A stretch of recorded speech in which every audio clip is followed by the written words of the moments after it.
झारखंड के आईएएस अधिकारी छवि रंजन शुक्रवार को ईडी के समक्ष पेश नहीं हो पाए। ईडी ने उन्हें पूछताछ के लिए समन भेजा था। ईडी ने नया समन जारी करते हुए उन्हें मामले में पूछताछ के लिए 24 अप्रैल को पेश होने के लिए कहा है। बता दें कि ईडी ने उन्हें 21 अप्रैल को जांच में शामिल होने के लिए समन भेजा था, लेकिन वे पेश नहीं हुए और समय मांगा, जिसे ईडी ने अस्वीकार कर दिया था और शुक्रवार को शाम 4 बजे तक पेश होने के लिए कहा था। लेकिन उनके वकील ने कहा था कि वे रांची से बाहर है, इसलिए पेश नहीं हो पाएंगे। जिसके बाद ईडी रात 9 बजे रजिस्ट्री कार्यालय पहुंची थी और कर्मचारियों से पूछताछ की थी। इससे पहले जमीन घोटाले मामले में ईडी की टीम ने रंजन के पश्चिम बंगाल, बिहार और झारखंड में स्थित कई ठिकानों पर छापेमारी की थी। एजेंसी ने पिछले सप्ताह उनसे पूछताछ भी की थी। एजेंसी ने छापेमारी के बाद झारखंड सरकार के एक अधिकारी समेत 7 लोगों को गिरफ्तार किया था। तो आईएएस छवि रंजन को तीसरा समन जारी किया गया है ईडी की तरफ से। आपको बता दें कि ईडी ने समन जारी किया था इससे पहले और 21 अप्रैल को शुक्रवार को उन्हें ईडी के कार्यालय में उपस्थित होना था, लेकिन छवि रंजन उपस्थित नहीं हुए। उन्होंने 2 हफ्ते का समय मांगा, शुक्रवार को हाजिर नहीं हुए थे छवि रंजन। राजेश हमारे साथ जुड़ गए हैं, रांची संवाददाता फोन लाइन से। राजेश, ईडी ने एक बार फिर से ये तीसरा समन छवि रंजन को भेजा है और फिर उपस्थित होने के लिए 24 अप्रैल को कहा है। जी बिल्कुल जिस तरीके से अब ये छवि रंजन जो पूर्व उपायुक्त हैं, इनकी मुश्किलें अब धीरे धीरे बढ़ती जा रही है और यह तीसरी बार ईडी के द्वारा उन्हें समन जारी कर भेजा गया है, जिसका समय 24 अप्रैल को सोमवार को उन्हें अब हाजिर होना पड़ेगा। इन्होंने अपने अधिवक्ता के माध्यम से ईडी को दरखास्त दिया था कि मैं रांची से बाहर हूं और 2 सप्ताह का मुझे समय दिया जाए, लेकिन इस दरखास्त को ईडी ने एक्सेप्ट नहीं किया और तीसरी बार इन्हें समन जारी कर 24 अप्रैल को पूछताछ के लिए बुलाया जा रहा है।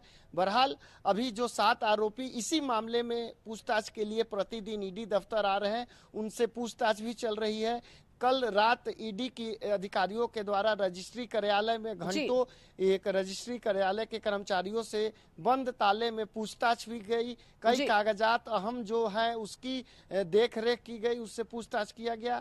तो इसको लेकर अब ईडी को पूछताछ के लिए सख्त जरूरत है, तो जरूरत है उपायुक्त जो पूर्व के रह चुके रांची के छवि रंजन है उनकी। उन्होंने 2 सप्ताह की समय मांगी थी, लेकिन ईडी ने उसका एक्सेप्ट नहीं किया है और 24 अप्रैल को उन्हें फिर से अब ईडी दफ्तर हिन्नू कार्यालय में पूछताछ के लिए आना पड़ेगा। जी, जिस तरीके से 2 हफ्ते का समय मांगा गया छवि रंजन के द्वारा राजेश, और ऐसे में ईडी ने इस आवेदन पर विचार चूंकि कर रही थी, लेकिन इसके बाद ईडी ने इसे अस्वीकार कर दिया और एक बार फिर से समन भेजा गया। शुक्रवार को ही हाजिर होने के लिए कहा गया, लेकिन एक बार फिर से तीसरा ये समन भेजा। क्या मायने निकाला जाए, चूंकि जिस तरह से दलील दी जा रही है, क्या उन दलीलों पर विश्वास नहीं कर रही ईडी? क्या इसके मायने हैं, क्या मतलब निकाला जाए? जी बिल्कुल। जी, जिस तरीके से सभी 7 आरोपियों से जो पूछताछ प्रतिदिन हो रही है, वो सीधे तौर पे पूर्व उपायुक्त छवि रंजन के तरफ इंगित कर रही है।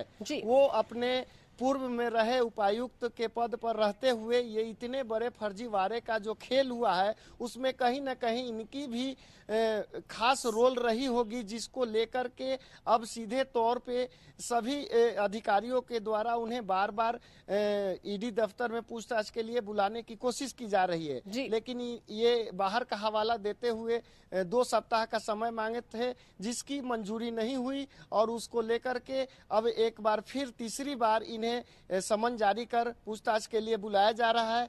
सभी कागजें खंगाली जा रही है। रजिस्ट्री ऑफिस की बात करें या जो छापेमारी के दौरान जो फर्जी कागजात पकड़ाए थे उसको लेकर के जमशेदपुर में कागज पकड़ाए थे, तो कहीं न कहीं अब सख्त जरूरत है ईडी को तो पूर्व उपायुक्त छवि रंजन की, जिसकी पूछताछ के लिए उन्हें समन जारी किया जा रहा है। बहरहाल अब इन्हें 24 अप्रैल को आना होगा, क्योंकि इनकी पूछताछ के बिना यह जो प्रक्रिया घोटाले का चल रही है वो कहीं न कहीं कमजोर पड़ रही है, जिसको लेकर के अब ईडी पूरी सख्त हथियार करते हुए तीसरी समन जारी किया है। बिल्कुल सख्त रवैया है ईडी का फिलहाल, और ऐसे में एक बार फिर से समन जारी किया गया। राजेश, ऐसे में पहले भी दस्तावेज खंगाले गए, उन दस्तावेज से क्या कुछ जानकारी निकलकर सामने आई है?